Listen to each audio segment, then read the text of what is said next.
And that post is what really brought out all of what he had lied about, the girl, the picture, and yeah.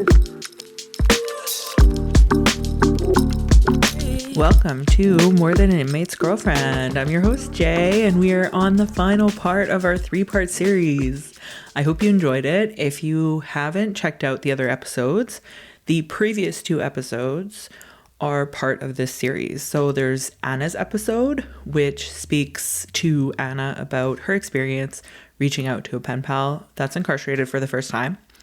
Then there's Dinero's story, and he's incarcerated in California and has written a book called How to Meet Him, Knock Him, and Keep Him. So that's that experience, and I think it highlights the opposite side really, really well, and not only the positives, but also the negatives. So great episode. And today we are finalizing the series with an episode from Ericka. So Ericka is a pen pal page owner. So she has a TikTok and an Instagram, and I will put in the show notes, and I believe she says it at the end of the episode. And she has had lots of experience dealing with both sides of the equation. So she has lots of experience dealing with incarcerated individuals and lots of experience dealing with people that are wanting to communicate with incarcerated individuals. So she has seen a lot in her time, and she has a lot to say about the experience, because not only does she have this pen pal page, but she was actually burned by someone. So she was able to give us kind of a full rounded view, and that's why we saved her episode for the end. Very excited to release this, and I hope that you will support Ericka and her pen pal page. She's a fantastic human, and I really hope you enjoy this interview. Before we get to that, I just want to share some really positive news that I received today, and I'm just so unbelievably excited, and I'm going to try not to cry because it's nothing, but it's huge at the same time. A few months ago, I met the founder of Felony Murder Elimination Project, which is a nonprofit that does exactly what the name says, trying to end felony murder.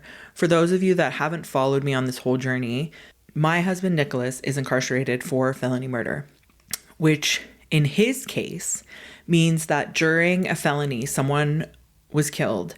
And even though he didn't have a weapon and wasn't the perpetrator that hurt anyone, because he was there intending to rob, aka intending to commit a felony, according to the state, that meant that he was to receive a first-degree sentence of murder. So if you look up Nick's case, if you look up on the Nebraska inmate look, you will see that Nick is serving a life sentence for first-degree murder. But people assume first-degree murder means you planned a murder. No, not in a lot of cases, necessarily. So in Nebraska's case, they don't differentiate felony murder from murder. So if you look him up, it looks like he planned and killed somebody, when really he didn't even have a weapon and has never had a history of violence. So long story short, I had met with them, and they gave me a lot of ideas on what I could do to start building awareness around felony murder, because the way they communicated to me was that a huge part of the problem is that we don't understand what felony murder is. And a lot of people aren't aware of it. We just assume that someone is sentenced the way they're supposed to. So, and by me speaking about this right now, I imagine that 99.9% of you are saying that's illogical. And I agree, it's illogical that someone who didn't plan and commit a murder is getting charged with first-degree murder. It's not logical. So what I did, because I have a publications company, I wrote a book and mailed it to every senator in Nebraska. And in that book, anybody who did not commit the actual murder or wasn't directly involved, I wrote their story in this book. And I wrote what the current laws are, and I wrote what I think the laws should be or changes that I would like to see. And I sent it to every senator. So they saw firsthand with the pictures and how long these people have been incarcerated and their stories, in hopes to create awareness. I didn't hear back anything. So I thought it was dead in the water and that people just threw out the books. And then today, a friend of mine reached out to me and said that one of the senators, Senator McKinney, has put forth a request for an interim study under the felony murder law in Nebraska to learn more about it and how it's impacting different people and if it's being used properly in the state. Guys, this is huge for me because to me it's so logical. And although everyone's like, don't get too excited, like you don't want your dreams crushed or whatever, to me it's so logical that it doesn't make any sense. And any change to this law would impact Nick because he was under 21 when it happened, because he wasn't carrying a weapon, because he wasn't involved in any altercation that occurred. This is huge. Any change in that law would impact him. I need your prayers. I really need your prayers. We have gone through so much since we've known each other, and I just really need everyone to pray that the Judiciary Committee comes forth recommending changes to this law. It could really transform a lot of people's lives. And when we started this journey and this project, I really wanted not to just save Nick and fix his case. I really wanted to affect change in multiple people's lives that I really don't think deserve to be in there. And this could do that. So please pray for me. Pray for Nick. And that's all I'm going to say. If you need to order a catalog, you want a gift catalog for your incarcerated loved one to order gifts for you, you can get a free catalog by going to morethananiinmatesgirlfriend.com and clicking order free catalog. Just enter your email and their address, and we will send them a free catalog. I think that's all I have for today. Follow us on social media. We have the Instagram back, so it's at podcast_prisongf or on TikTok at morethananiinmatesgf. You can also email me at jae at morethananiinmatesgirlfriend.com. It may or may not work. I'm still working on trying to figure that out. But other than that, thank you guys for the support. Thank you for all the love, and I hope you have a good week, and I really hope you enjoy the last part of this series on pen pals. Take care. Bye.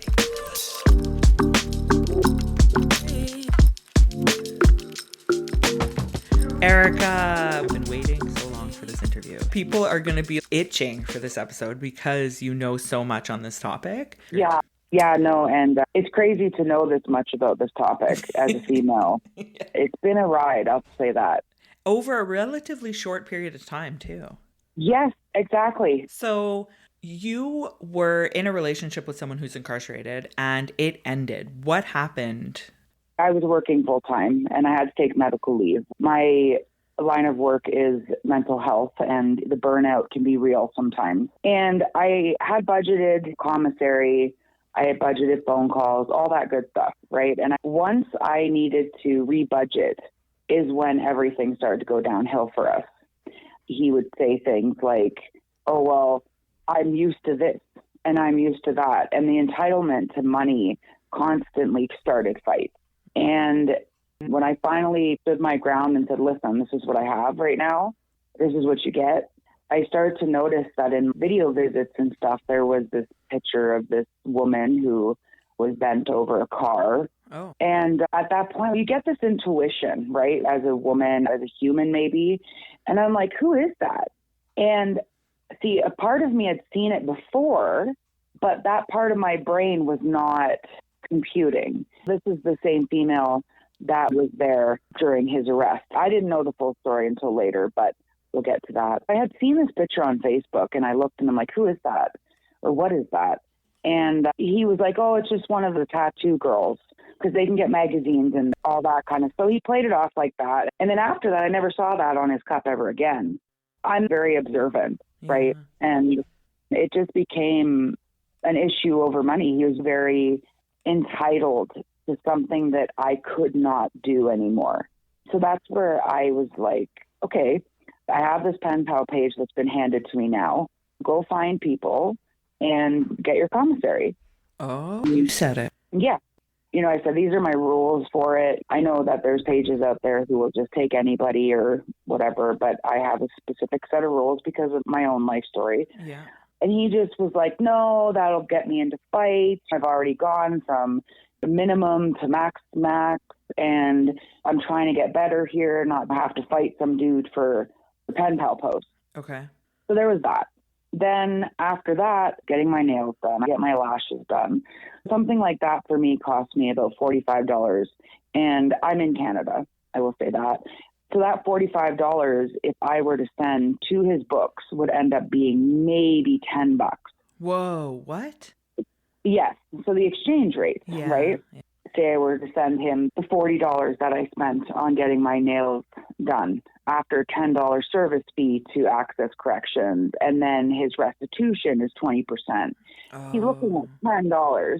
But he would argue like, oh, well, if you were in my position, I wouldn't be getting my nails and my hair, all that kind of stuff. So it just started this continuous fight because as a prison wife or anybody who's in a relationship with somebody in prison, as females, we want to put them first is what I've noticed. But little things for ourselves matter too.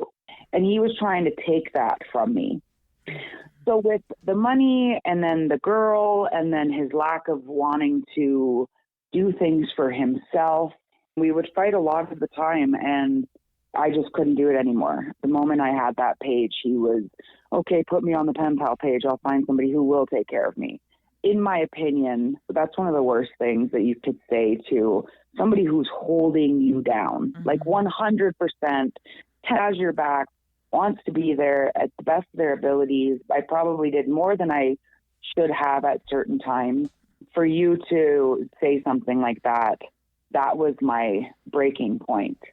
And being in Canada, I don't have access to Access Corrections. So a lot of money was also stolen from me via other prison girlfriends and other prison wives or dudes in there, you know, me having to, blindly send PayPal to somebody that I don't particularly know, or they get moved, or it was a lot. It was a lot. And when I would talk about it with him, he would hang up. Well, I can't phone him back. So I don't know what's going on. And the anxiety, it was too much. So at the end, I said, you know what? I'll post you on the site. We can be friends. This is done. I can't do it. I can't be there for you the way that you want me to be. So I posted him, but then he thought it was a trap. Okay. So then, So, I can see that. Yeah, and I could see it too, but I'm sitting here telling him, like, no, this is not. We are over. Like, what men don't understand, I think, in general about women is when we are finally done, we're finally done. Yeah. It takes a lot and it takes a while, but when we are finally at that point where we are not trying to fix things and we are going quiet, we're done. It sounds like you had that like icky feeling. I feel like it would be so icky to hear him say things like that and be such a turnoff, and you can make excuses for it for so long. And then it was just like, no, I can't do this. Oh, absolutely. Absolutely. And that's the thing is, as partners, you bring things up and you would always apologize, but those were red flags for me. Silence was a way to punish me. Knowing that I could not call him back was a punishment. Hanging up on me in the middle of a conversation, those were the things that drove me crazy. And I'm not going to do that again. But the moment things would happen, would do it again. You know what I mean? Or calling 15 times in a row when I've told you I'm literally at an appointment or something, and then blaming me. You're with somebody in the free world and you're cheating. Oh gosh. Yeah, it was a lot. And it was crazy because it only happened within the 4-month period that I stopped going to work. When he became uncomfortable with how he would have to financially be in prison is when everything just went down the drain. Oh, interesting. It's like the moment that you need some grace, you need some leeway, it wasn't there. Yeah, and the thing that made me finally break up with him, I had popped one of my car tires 2 days before he was supposed to get his weekly commissary. Okay. So obviously I needed to use that money to get a new tire. Yeah. He didn't speak to me for 7 days until the next commissary was going to come out. He did not understand that I need a car. Like, that's what I mean by entitled. Wow. And that was my final thing with him. Obviously, it wasn't all bad because you were in a relationship with him for quite some time. What would you say is the hardest part after you broke up with him? Doing this pen pal page and still saying I'm married, because I didn't want to speak to another prisoner. I was done. I threw myself into this page. I would get video calls, phone calls. Oh, you're so-and-so's girl. Because obviously you need somewhere to start networking. And his prison is where I was networked in before I branched out to others. But yeah, you're so-and-so's wife. Being like, yeah, I am, because I don't want to talk to you, first of all. Because otherwise, when I started to say, no, I'm not anymore, they were like, hey, well, I'll be your pen pal. So that was really the hardest for a really long time. And then when I finally wanted to go back into the pen pal thing, that was a whole thing. So when you were actually dating, I'm curious to know if you felt the same stigmas around dating someone incarcerated, because you became so ingrained, like I am, I guess now too, with the community. Did you experience negative stigmas around dating him? Oh my goodness, yes. And I still do. What people are not understanding is that there's more dysfunctional relationships outside of prison than there are the ones inside. You know what I mean? And it's just human. We're humans. Yeah. And we can find connection with a human on the street. We could find a connection with a human in a different country. We could find a connection in a prison. Mm-hmm. But because they're behind bars, people make the assumption that they've done something so horrific. And I believe it's because of media and movies and all of those types of things that we are also exposed to, but don't really want to sit and be like, I wonder if this is fact or fiction. Yeah. It's like once you know, you can't unknow. We live in this bubble where we don't have any reason to cross over into the other side. And then somehow, like you and I, we end up there. And we're like, wait a minute, this is a different world than I thought it was, you know? Yeah, no, and it's crazy. So I can't imagine if I were to have broken up with my husband or with someone who's incarcerated and go through a pretty negative experience while having a pen pal page and staying. What made you keep running it and keep investing in it when you weren't with someone and you had a bad experience in the end? Honestly, the appreciation of others. I can tell you even now, there's probably about a week of the month that I want to throw my whole page out the window. Okay, it is a difficult thing to do. You deal with a lot of different types of people. You're dealing with inmates. You're dealing with women and their emotions. You're dealing with wives sometimes because you don't know what you're walking into posting someone. You're dealing with ex-girlfriends. You're dealing with a whole range of people. But then you have incarcerated individuals who really appreciate what you're doing. Then you have mothers who really appreciate what you're doing. Brothers, sisters, friends. It's very bipolar. I'm going to say that's the word I use for it. It's either really good or it's really all over the place. And I think a part of me, because I grew up with prison was part of my life, or jail, all of that kind of stuff was a part of my life. When I started to heal to get where I am and get the job that I wanted and go back to school, I still needed a little chaos. But instead of creating chaos for myself in a self-sabotaging manner, I have chaos on my phone. Does that make sense? Absolutely. It's a little bit of chaos that's controlled chaos, if you will. I don't have to bring that home with me, and I know how to turn off my phone and be like, nope, not today, TikTok. Yeah. You know what I mean? Or I know how to communicate that. And I just have compassion. Some people would come and they'd be telling me all their accomplishments, what they're doing while they're in prison. Part of their ad is they're doing school. They know what they've done is wrong, and they're really appreciative for what I do. And that overweighed any sort of nonsense that I went through or any sort of hurt that I went through. Yeah. And I didn't have to commit to those men. I blocked them after. I'll never talk to them again. Right? So there's a sense of security there. Okay.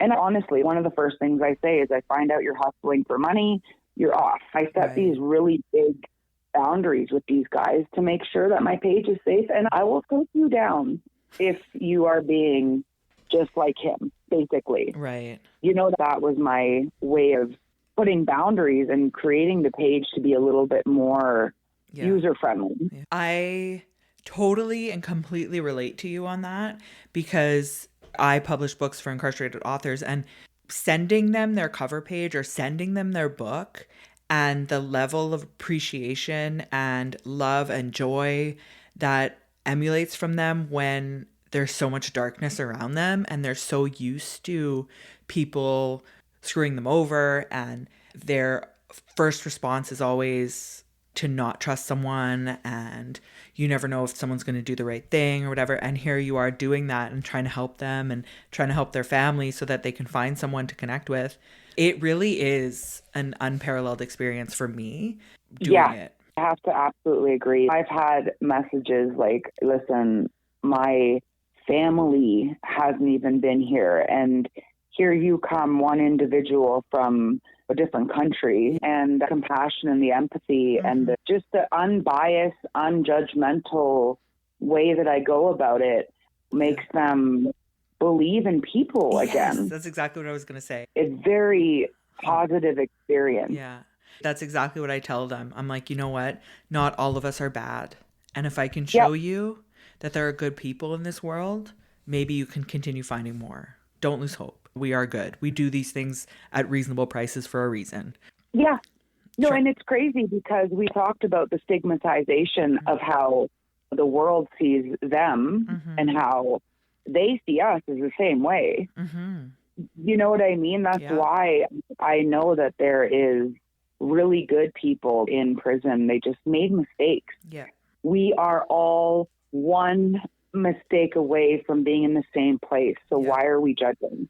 And there are going to be people in there that are awful people. Yes. Just like there are in the world. Yeah. I'm not saying every single incarcerated individual is a good person. Yeah. I love that you have some boundaries on your page, because not everyone does. And I like how transparent you are about that. You've talked a little bit and given us some tidbits already, but what safety precautions do you have in place on your page to try and protect women and the experience as much as possible? Okay, well, I learned this the hard way. So first and foremost, I vet charges. I will tell them right from the get, like, listen, before I even add you to anything, I'm going to look up your charges because it's all public record. Yeah. I won't post anybody who has SA charges, sexual assault charges, domestic violence charges. If they have something that says domestic aggravated battery charge, or just aggravated battery, I will look up their entire case to make sure that it is not on a woman, because aggravated battery could be a lesser charge from something else. So I learned that really quickly because one of the first couple of dudes that my ex had brought to me, his paperwork looked fine. Okay. When I looked it up, though, I was like, no, his news article was about sexually assaulting a woman, but he pled it down to aggravated battery. Oh, my God. Right. So I really look into the charges, and sometimes I can make a mistake and I will find out later on. There are certain things that are not public record, but I can tell you that a woman will come to you and let you know. And also the incarcerated individuals will let you know. On that note, it's disgusting the amount of times women bring me men who have sexually assaulted women and try to plead their case to me. I find it so gross, first of all. And they're just friends or whatever they say they are. Honestly, with what I do for work, I think they are the victims. But that's just my opinion. Yeah. I don't know.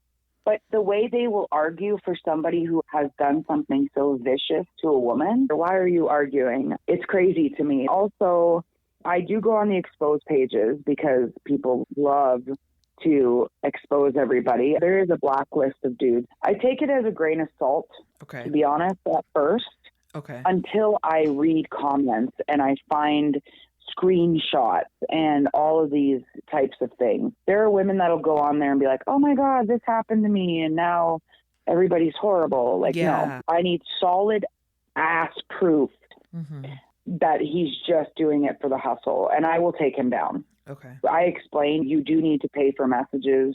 If you want him to call, you're most likely going to have to pay for that. There is something to pay with talking to an incarcerated individual. Yeah. Commissary is not one of those things. No, it's not. Right? And I make that bluntly clear to people. Like, Yeah. commissary is not. No, I agree. And then another thing, I will not take them down if you bring me, oh, I'm with him now. Okay? Because God knows I get those every single day. I tell them, please message so-and-so and ask them to send you a message that says, I would like to be taken down off the pen pal page because I am in a committed relationship now. Mm-hmm. If he is going to be committed to you, he will write that out. Yeah. And I can tell you if I accidentally put somebody up who's married, because sometimes I don't know. When that sucks, he passes the charges. His buddy is like, oh, your wife will never know. Mm-hmm. The wife will know, and she will find proof. She will tell me, here's the proof. And I will take them down. And there are men that are in situations of getting divorced and stuff like that. Yeah. That's different. And any incarcerated individual who is committed to you will send a screenshot. Most of the time I get blocked if they're lying, but that's fine. It is what it is. But any other times, they'll have no issues with it. Right. I'm very okay with taking people down. There's going to be somebody on the outside that they can message and say, hey, I'm on this pen pal page. Please, can you have them take me down? Yeah. Or they can call. I tell them to keep my number and they can call themselves. I don't get many phone calls. I get a lot of screenshots. You said you delete them after you post them. Why do you do that? Oh, I block them because I didn't want a pen pal. For a really long time, I didn't block people, and it just got, how many views do I have? How many likes do I have? Can you go on there and get this person's phone number because they're not messaging me back? And I felt like a secretary. I did it for about a month. I was like, what in the hell is happening here? I didn't sign up to be your secretary. Yeah. Or I'd get random video visits and I'd be like, what? No, we're done here. Mm-hmm. So I just started to block people because it got really hectic on both ends. Okay. I called myself the pen pal before the pen pals. And I just also don't have the funds for that. Right. So you do have another pen pal. You did start messaging someone. Why did you do that? Honestly, I got his post from his friend. It was a DM. I didn't have contact with him to post him. And I just really liked his post. He presented himself in a very funny and lighthearted manner. It was unique and it was different than what I'm used to. Okay. And at first I'm like, hell no, don't do it, Ericka. I spent at least 7 days like, no, just don't. And then I had women that I guess had partners or just pen pals in general that were in the same tier as him. Okay. And they were like, oh, super nice dude, super funny. They just gassed him right up. So I'm like, you know what? Screw it. I have these boundaries. I know where I've come from and what I've dealt with. And it had been about, I'm going to say 5 months-ish. Okay. From when I finally was like, no. And I'm like, well, if I go into this in a completely non-anything manner, like nothing, just I will be your pen pal. I'll be honest with who I am, what I do. Even one of the first messages, I'm like, by the way, everybody in Idaho has talked to me. Pen pal lady. So FYI, this may bother you. But we really just got along right away. It was nice. It was light, and it wasn't like jail talk. Right. One of the most awkward things, though, is I did not know where mine was. So when we had our first visit, I could not help but see when he would move a little, my ex was in the background standing at the staircase. And I was like, oh, my God, oh, my God, oh, my God. Right? Because I'm like, oh, my God. So embarrassing. We were just talking. We were laughing, and all of a sudden he's like, okay, so who was your ex then, if you had an ex here? And I was like, oh no. Turn around. I'm like, I pretty sure he's right behind you. His name is blah, blah, blah. Yeah. And he's like, oh. And so he looks behind him. I'm like, oh, God, here we go, right? And he's like, hey, buddy, come here. I would die. And at this point inside, like, why did I do this? What in the hell am I thinking? Dead. And sure enough, he came over and he goes, hey, is this your ex-girl? And he goes, no, that's my actual wife. Oh. I have pictures of her all up on my walls. And I'm like, oh my God, no. This has been over. I'm not even, no. Please, no. You know what's funny? I can see the like red of embarrassment in your face right now, even talking about it. No. My blood pressure went skyrocketing the moment he went, hey, buddy. And then not knowing what he was going to say, I was not expecting him to be like, yeah, that's my wife you're talking to. She does pen pals. Oh, God. So then we wave awkwardly at each other, and then he walks away. And I'm like, that is so awkward. Why would you do that? And he's like, are you guys still together? I'm like, no. And I'm like, I got to go. I need to process. I got to go. And I messaged him after, and I'm like, literally, is this a bros before hoes kind of deal? That's the way he said it. Oh, my God. I had no idea he was on the same range, and I'm so embarrassed. I literally was so embarrassed. And he was his neighbor, okay? These two yell through cells at each other to get messages throughout the tier. And so he just said to me, he's like, he asked if you can just post him again so he can also move on. Oh. And I'm like, well, he is posted. He's been posted, but okay, no problem. And then right after that, I had my ex send me, wow, you move on quickly. Don't worry, though, really good dude this time. Just these salty messages. And I responded with, I will respect if you don't want me to speak to somebody who's so close to you, but I still would like to be able to at least be someone's pen pal. Nothing more than that. I was blocked by him instantly. The moment that message approved, within 2 minutes, the guy blocked me. Oof. And we've remained blocked since. And the crazy part is that I thought it was all over with. I did post him again. And that post is what really brought out all of what he had lied about. The girl, the picture, and yeah, his new pen pal had to listen to me crash all the way out because I just gave up. There was no realness. He had cheated and he had been with another girl this entire time, or actually more than one girl. And it was crazy because my ex would say things to the new guy like, oh, well, I could just message her and take her back. I told this new pen pal, I'm like, I don't even want to do this. Do not talk about him if we're going to make anything work. And then on the exposed page, sure enough, after posting him within 24 hours, I was in a group chat. And it's a horrible way to start a new pen pal friendship or anything. Yeah. Because it was dramatic from the start. When you first started talking to this guy, did you put boundaries in place immediately that this was solely what you were able to offer and you weren't looking for a relationship? Oh, yes. Yeah. Right off the bat, I was like, I'm not looking for a relationship. Do not tell me you love me this month. If you find somebody better to talk to, please just let me know.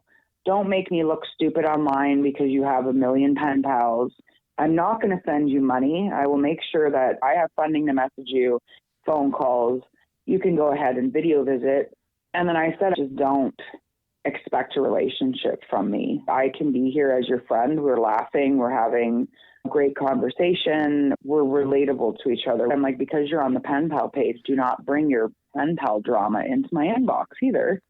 Don't hurt some woman that's going to come and backlash at me. Right. Because you may not like her. You know what I mean? I don't want any of your drama in my inboxes. And keep my ex away from me. I don't want to hear what he says about me. I don't want him in the background of our visit. Tell him to move 2 feet away. Like, get out of here, buddy. It's a weird place to be, but I really enjoyed the difference between constantly feeling like, oh, we're going to fight today. Yeah. Or, like, oh my God, why do you have to phone me 3 times in a row? Because it gets exhausting. And I feel like when you would have found out about this new betrayal from your ex, that's devastating more than the initial. Yeah, he was there for me. And it wasn't like the jail talk. He was just there. Even if it was just to listen, he wasn't like, oh my God, this is just ridiculous. Like he was there. He's like, your feelings are valid. My ex never validated my feelings unless he wanted something. It was like night and day. Having someone who can listen to you in a non-judgmental way is crazy, because most dudes are exactly who my ex is. 85% of people incarcerated are exactly like my ex. They are in there for the hustle.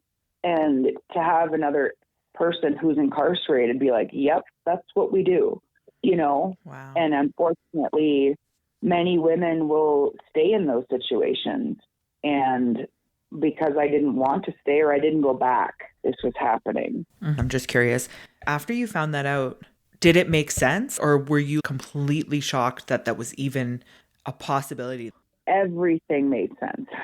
Every single thing made so much sense. And that's what I was talking to my pen pal about, is like, oh my God, all those mirroring moments where he made me feel crazy for even suggesting that there's another woman, or the cup incident. Yeah. I found that photo real quickly because she posted him on the exposed page. Me and her exchanged letters that were carbon copy. He was literally just writing the same thing and sending it to two different women. And the other two women didn't get that out of him. They didn't get the, I guess, I love you and blah, blah, blah. They were the money source, and they had sent way more money than I ever had in the amount of time that I was with him, which isn't crazy. Wow. Yeah. So also to be arguing with somebody who was being taken care of was just nuts. You know what I mean? Like, how much do you need at that point? So it validated my choice in choosing me. And I think a lot of women have that guilt. I want him to be safe and happy. But at what expense? Because for me, it was my own mental health, and it was my own self-care and little things I do for myself.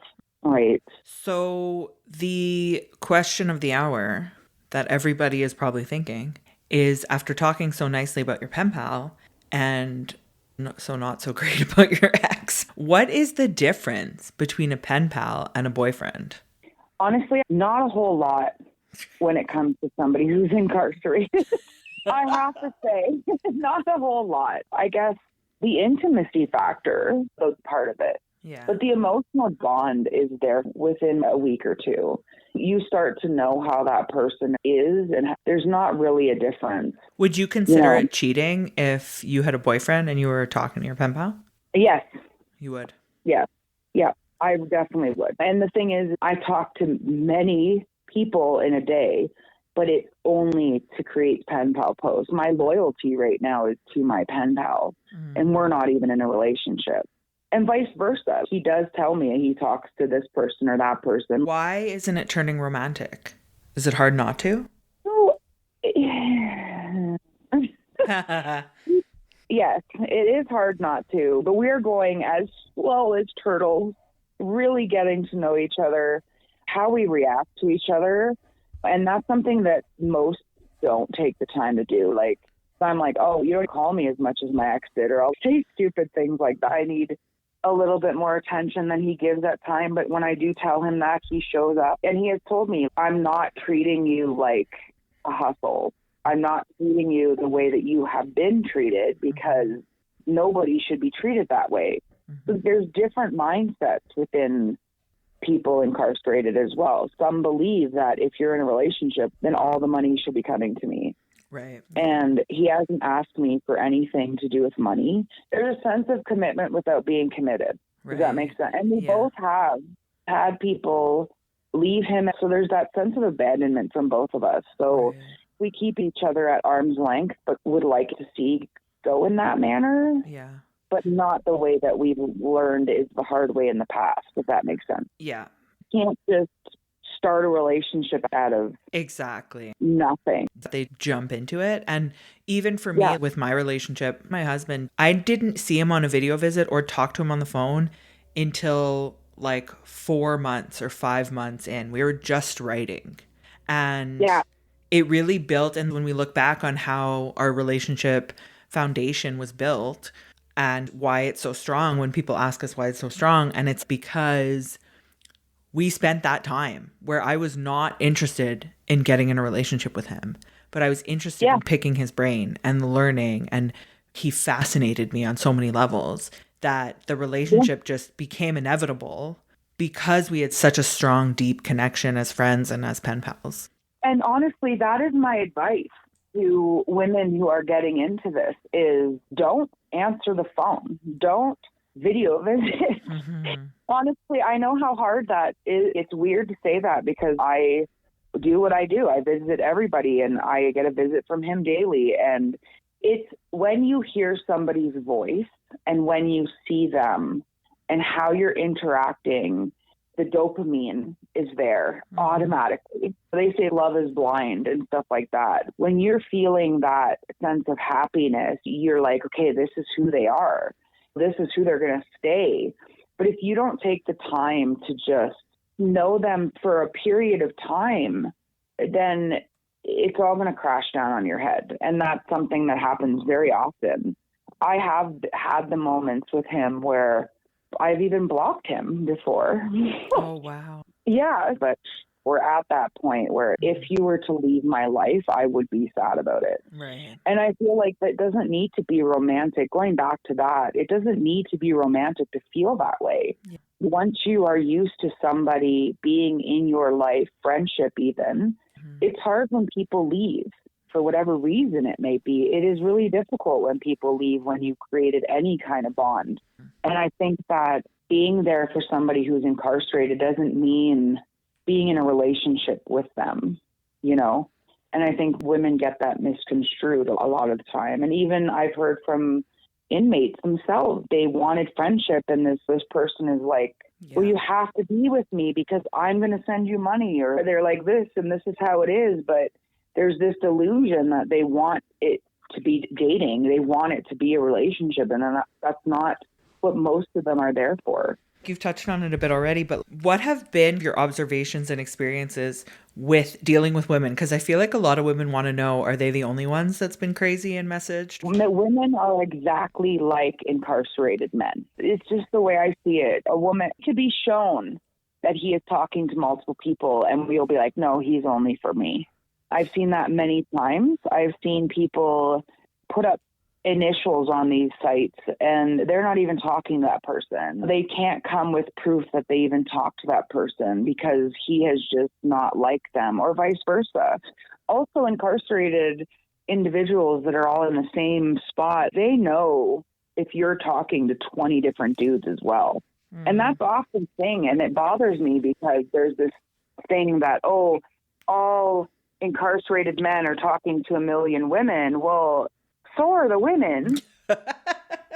How can you sit there and judge them for having multiple people they're talking to and your contact list is like a pen pal page?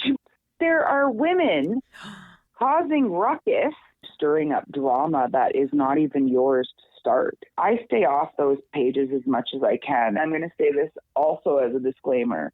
If you want to be in a relationship with somebody or you're in a relationship with somebody, stay off of the Facebook exposed pages.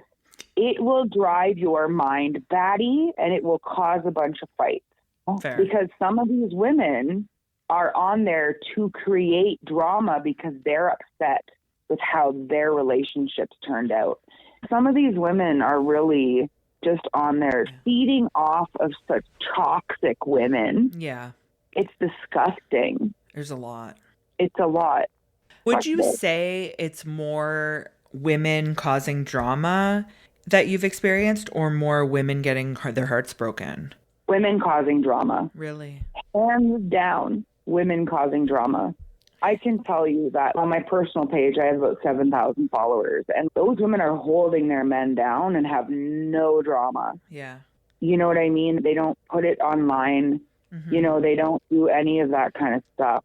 The women that are out there trying to be pen pals have control issues that are beyond what I can fathom.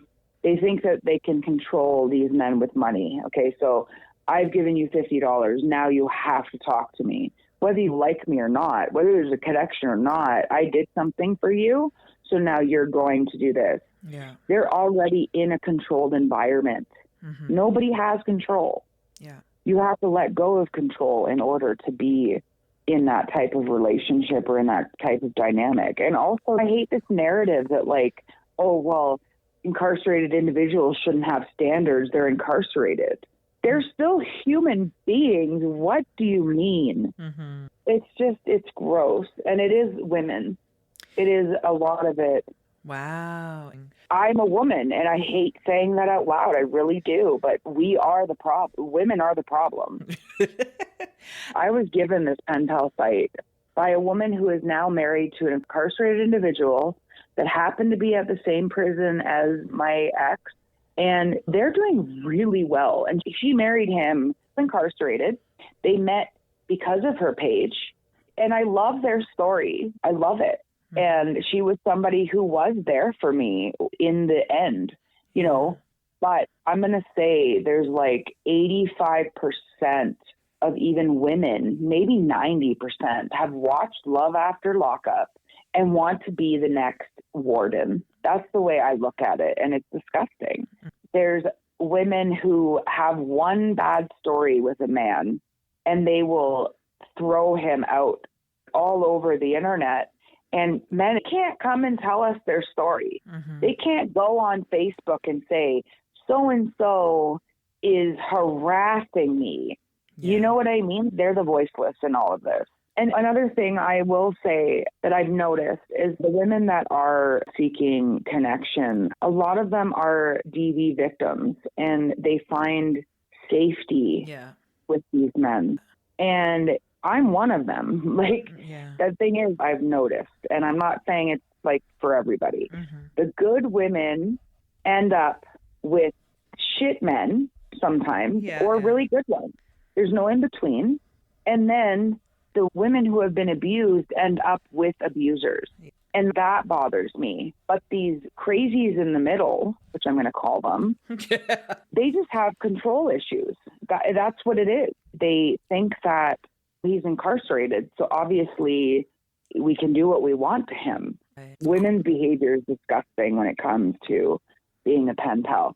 I don't treat it the way that most women are treating it. And you've told me bits and pieces of your story. Like, you're not either. No. We're just being real human beings that care about others. Exactly. For the good women that are just genuine people that are looking for connection or whatever, the reason why, we talked a little bit about mirroring. And one of the things that I struggled with when I first met my husband, because we connected right off the bat, his running joke with me is that he thought I was AI, like someone was using AI to answer his emails the way he wanted them to be answered. Yeah. And he thought he was getting one pulled over him. And I was worried that he was just being everything that I wanted him to be so that we would work, So I was worried that I wasn't getting to know the actual person because I just felt like he was just being who he thought I needed him to be or wanted him to be. Right. Do you think that that's something that women need to look for or look out for when talking to a pen pal? And is there anything else that you think they should be watching out for? Absolutely. So I'm going to say it like this. They are in an environment where they need to adapt.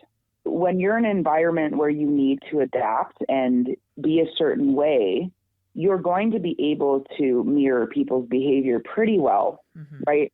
My advice on that is jail talk is real. You will know right off the bat if somebody is just, oh my God, you're everything that I've ever wanted. Red flag. Have you ever heard love at first sight? Yes. Yes. No, and that is real. That's the thing. If you want to keep yourself safe, I always say that if you feel that don't express it right away, because Okay. it'll still be there later. Ooh. If you really love somebody or you care about somebody, that's always going to be there. But you will know if they don't show you who they are, you'll know. If they're just feeding off of anything that you're saying, you'll know. Yeah. And also something that I do have to say for women, that if they talk about having a crazy ex and they're using that as an excuse, please don't believe them always. I feel like a lot of us get into oh, well, his ex is crazy and that's why he treats me like this. Well, no, you're a different person. Mirroring comes from survival mode and needing you more than wanting you. Find somebody who wants you, doesn't need you. Yeah. That's my best advice. And women who complain, oh, well, all they have is time. Well, no, they should be doing classes. They should be doing things to better themselves. And if they're not talking to you about the important things that they're doing for themselves, or the realizations that they're having about themselves, or deep conversation, if they're just like, oh, I just love talking to you, blah, blah, blah. You have to have those conversations that may be difficult and may make you not like each other, to be honest. Those conversations I've had where it's uncomfortable. If you can't have an uncomfortable conversation, they're probably just mirroring. If it's all fun and there's no substance to it, it's probably just a hustle. Ooh, good one. Most women are like, no, I'm so happy because we don't fight or we don't do any of these things. Well, then it sounds crazy to say, but then he probably doesn't care enough. But when they're trying to protect you as a human being or your feelings and your emotions, it's a lot different. If they're not trying to do all that and they just call you because you're convenient to call, it's probably just the mirror effect. And if they want to rush into a relationship with you, yes, that's a huge one that is a red flag. Rushing is a red flag. Really listen to what he's saying to you and ask questions. Do not be afraid to ask them questions and verify what they said. Yeah. I think a lot of us are afraid of losing something. If my pen pals just stopped talking to me, I would be sad about it because there's a friendship there and I care about him, right? But I'm able to openly ask him, like, what the hell is going on here? Or what did you mean when you said this? And he doesn't get mad. If they're willing to reassure you of things, especially after knowing who you are, that is a green flag. If they're just like, no, that's because of old relationships, that's a red flag. You really got to know yourself going into this too. Yeah. That's a big one. That's a big thing. You need to know yourself and you need to know your insecurities and what's going to bother you. You're making me reflect on my when I first started. It's a lot. No, it is. It's a lot. There are some times that I have read something online and I've been like, okay, I need to know, I'm obviously having a moment here and I need reassurance, like blah, blah, blah. And he'll call right away and be like, okay, what's the situation? How are you? What made this come up? Find somebody like that because they actually truly care about you as a human individual instead of just, oh no, that might be my money train. And another thing I can say is don't give money to commissary, honestly. Yeah. Put $10 on GTL on their side so they can talk to you. That is a thing. Messaging and maybe having phone calls, it mostly is on the individual who reaches out, but commissary is to their own. Yeah. I don't care if he says to you, I have no family and I have nothing. And so you've gotten by without so far. You can still eat the food. Right. And it's rude to say, like, I think sometimes, because I know what the meals look like, and we know that it's not enough. We know that. But the point is that you've gone through a year without being on a pen pal site. You've paid for that pen pal site, depending on if it's free or not. Yeah. Somebody has helped you. So what did you do before me is the question. Yeah. You made it work. Yeah. So if you don't want to, and don't use money as control. It's crazy. There's one, I'm just going to say, and I had posted this particular dude, but I don't know her personally, nor do I know him personally. So I'm not going to say their whole story, but I think this is super important. Okay. She has given him $10,000 from October to now. What? Okay. And they're on TikTok. I will say the comments are, stop giving him money. She's still doing it. And she's still saying, I'm going to marry him and blah, blah, blah. And you can tell that this individual, she actually does say she has PTSD and stuff like that. I just want to say that anybody that has mental health issues, PTSD or anything to do where you are easily manipulated, please stay off of these pen pal sites and do not become a pen pal to an incarcerated individual because you yourself are vulnerable. One story I do have personally is my ex was taking money off of a 27-year-old who was autistic. High functioning autism, yes, if that were my daughter. But please, if you know that you're a vulnerable human being or that you're on disability or anything like that, that's going to make it more vulnerable financially or in manipulation, don't do this. You need to be very much headstrong to take on somebody who is incarcerated. Yeah. I don't want to see people get manipulated, and I've seen a lot, like those two specifically, manipulation. So, do you regret at all this journey and this chapter of your life? No. I've met some really good people, whether they're still strangers on the internet through TikTok or we may not know each other in person. I have met a very compassionate group of people that see what I see in the world of incarceration and advocacy. I've also met a lot of ex-felons who tell it like it is, and they give us information as loved ones that we normally would not have if we were listening to another loved one. Yeah. They give us the inside view. And I've met all walks of life in prison. Hearing all of these stories, it's very eye-opening. Society's blinders are on. They're the forgotten.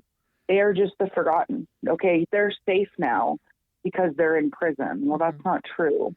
I know. You know, they're still human beings. And see, the crazy part is most of the circumstances are around mental health and addiction. Yeah, it's just crazy when you really, really, really dig into it and you follow the money of prisons. It's so... No, Anyways, are you sharing your pen pal page with us today? Yes. So it's prison.pen.pals.2026. I know the dots are crazy, but... Yeah, I just started on Instagram, so that one's pretty new, but same handle, same name. Okay. Yep. And then if you're looking for just funny type of loved ones videos and stuff like that, I'll send you a link to my personal page. If anybody wants to follow me there, I don't have Facebook. And if someone wants to post their friend or their loved one or whatever, do they DM you? Yep. You can just DM me. I will say that there is a $15 US fee. Okay. I do only take PayPal. Any final thoughts? Be careful out there. Yeah. Be careful with who you speak to and always trust your intuition. We lead blindly with our hearts. Take your head with you. Yeah. Take your brain with you, not just your heart. Yeah.